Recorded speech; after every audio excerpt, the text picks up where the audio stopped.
Alright, this is looking primarily north.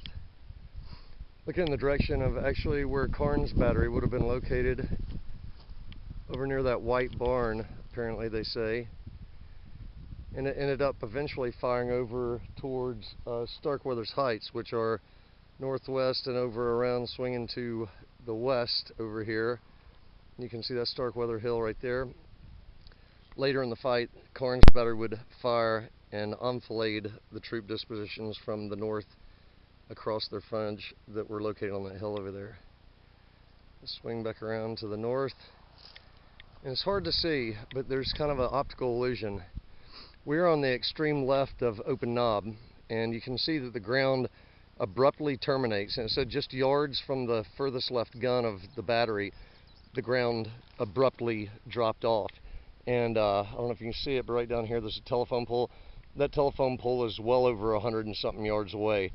But you can see how abruptly it terminates. So guns that would have been firing this direction could only have actually maybe 25 yards before the ground sharply descends again right about there. I'll kind of raise this up so you can see if maybe it'll show that the ground descends even more so and then back down. But there's a ridge in the background. You see in the middle of that field there's a tree, and I'm pretty sure that it was behind the ridge that is just behind this tree. There's a ridge right here again, and that other ridge behind it is where Maney's troops formed in their line. Now it would have been like the 41st Georgia, then continuing over this direction. I'm just going to step over a few more yards here. Might be able to see it better.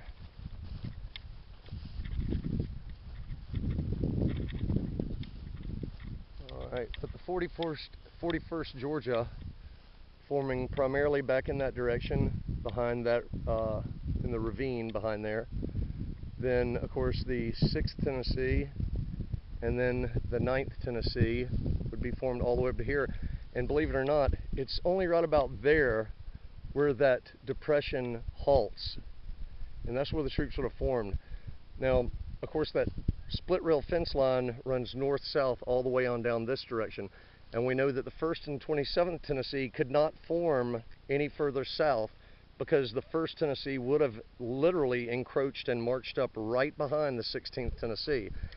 That means that the 16th Tennessee's regimental front probably started somewhere right over in there where the Hafley cabin would have been located and extended down that way for a couple of hundred yards, probably anywhere from 125 to 150 yards, something like that, based on their dispersion. Way down there in the distance, well over 400 yards from where we're located right now, is the Confederate cemetery. And of course Parsons' guns up here on the ridge, and I'll move a little bit further south so we can get a better picture or a better take of where the 16th would have approached. And this is looking back to the west.